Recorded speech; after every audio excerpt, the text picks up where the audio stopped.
Inilah kisah sejarah asal-usul zakat fitrah di bulan suci Ramadan, dan inilah kisah dosa orang-orang yang meninggalkan kewajiban zakat.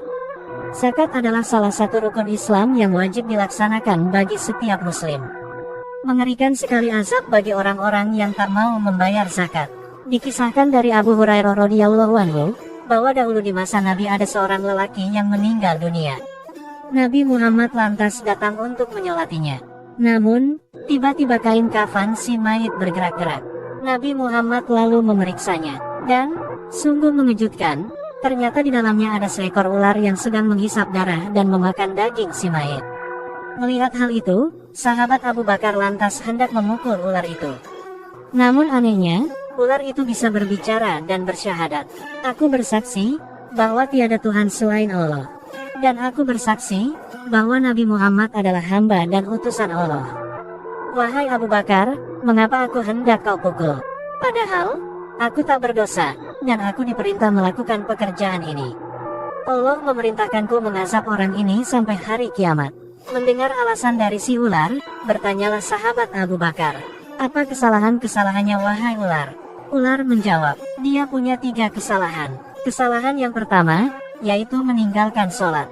Kesalahan yang kedua, yaitu tak mau berzakat. Dan kesalahan yang ketiga, yaitu tak mau mendengar perkataan ulama. Dikisahkan juga, dahulu ada seorang sahabat Nabi bernama Salabah bin Hatib Al-Ansori. Ia awalnya dikenal sebagai orang miskin, meski begitu, kemiskinannya tak menghalanginya untuk rajin beribadah kepada Allah. Namun, suatu ketika ia ingin menjadi orang kaya, maka datanglah ia menghadap Nabi untuk meminta didoakan agar segera kaya. Setelah menghadap memohon doa, Nabi lantas menasihati Salabah agar lebih baik bersyukur dengan harta sedikit daripada berharta tapi tak bersyukur. Tetapi, Salabah terus berupaya meminta didoakan Nabi agar hartanya banyak, karena Salabah tahu jikalau doa Nabi sangat mustajab. Namun, Nabi terus mengingatkan Salabah agar bersyukur dengan nikmat yang ada.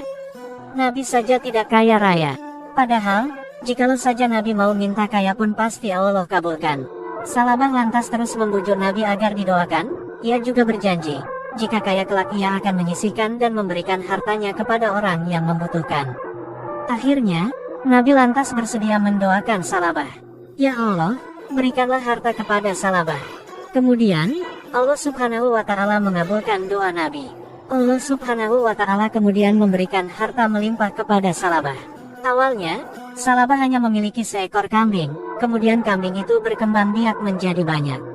Kesibukan Salabah pun kini semakin bertambah untuk mengurus ternaknya hingga ia hanya sempat sholat berjamaah di waktu zuhur dan asar saja. Adapun sholat lainnya ia tak sempat berjamaah. Setelah waktu demi waktu, ternak kambing Salabah semakin membludak. Kemudian karena kesibukannya, ia lalu berani meninggalkan sholat berjamaah, bahkan sholat Jumat juga ditinggalkan. Mendapati Salabah yang tak terlihat beribadah lagi, Nabi lantas bertanya kepada para sahabatnya tentang kondisi Salabah sekarang. Para sahabat lalu menjelaskan, bahwa sekarang Salabah sibuk mengurus kambingnya yang sudah bertambah banyak. Padahal, awalnya ia cuma punya 1 kambing. Kemudian setelah itu, Nabi lantas mengirim 2 utusan untuk mengambil zakat dari Salabah. Kedua utusan itu lalu melaksanakan perintah Nabi dan mendatangi rumah Salabah untuk menagih zakat dari harta ternaknya. Namun saat ditagih zakat, Salabah malah menolak untuk mengeluarkan zakat dan menganggap bahwa itu adalah tarikan jizyah atau pajak. Akhirnya, kedua utusan itu kembali menghadap Nabi dengan tangan kosong dan mengadukan sikap Salabah. Nabi ternyata sudah tahu akan hal itu. Nabi lantas berkata, "Celakalah kau wahai Salabah." Setelah peristiwa itu, kemudian turunlah Wahyu Surah At-Taubah ayat 75-78. Surah ini menyindir kelakuan Salabah yang lupa setelah diberi nikmat. Kemudian, ada kerabat Salabah yang mendengar tentang turunnya ayat ini, alhasil ia lalu memberitahukan hal itu kepada Salabah. Setelah diberitahu, barulah Salabah sadar dan bergegas mendatangi Nabi untuk membayar zakat. Salabah kemudian menghadap Nabi Muhammad dan memohon agar Nabi berkenan menerima zakatnya. Namun Nabi tak mau dan tak berkenan menerima zakat dari Salabah. Akhirnya, Salabah lantas dirundung penyesalan karena zakatnya ditolak Nabi. Bahkan sampai Nabi wafat, beliau enggan menerima zakat dari Salabah. Salabah juga berupaya mendatangi sahabat Abu Bakar, Umar, dan Utsman, namun mereka semua juga enggan menerima zakat dari Salabah. Naudzubillah min zalik. Semoga kita semua dihindarkan dari sifat kikir dan bakil seperti itu. Amin. Adapun sejarah asal-usul zakat, dahulu berawal saat turunnya ayat tentang zakat kepada Nabi yang saat itu beliau masih berada di Makkah. Ada beberapa ayat Makkiyah yang mengandung lafaz zakat, diantaranya Quran Surat Ar-Rum ayat 39, Quran Surat An-Naml ayat 3, Quran Surat Luqman ayat 4, Quran Surat Al-Mu'minun ayat 4, Quran Surat Al-Araf ayat 156, serta Quran Surat Fussilat ayat 7. Namun, kala itu zakat belum disyariatkan. Barulah setelah Nabi berhijrah ke Yasrib atau Madinah, barulah zakat mulai dipraktikkan. Sebelum berlakunya zakat, di Mekah Islam sudah menanamkan sikap kesadaran bagi kaum muslimin tentang adanya hak orang lain dalam harta mereka. Hal ini sebagaimana keterangan dalam Quran Surat Az-Zariyat ayat 19 yang artinya, dan pada harta benda mereka ada hak untuk orang miskin yang meminta dan orang miskin yang tidak meminta. Setelah Nabi hijrah ke Madinah, kemudian turunlah ayat-ayat tentang kewajiban zakat. Namun, ayat yang turun di Madinah ini berbeda dengan ayat yang turun di Makkah, di mana zakat sudah ada aturan teknisnya seperti tentang pengumpulan dan pembagian zakat. Adapun zakat itu ada dua jenis, yaitu zakat fitrah dan zakat mal.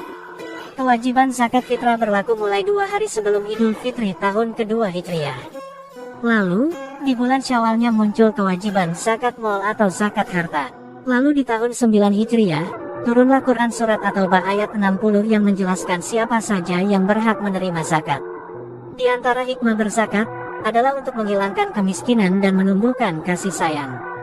Jikalau zakat benar-benar dilaksanakan secara tepat, maka tentunya di bumi tidak ada lagi orang yang kemiskinan. Coba kita hitung berapa banyak umat Islam di dunia.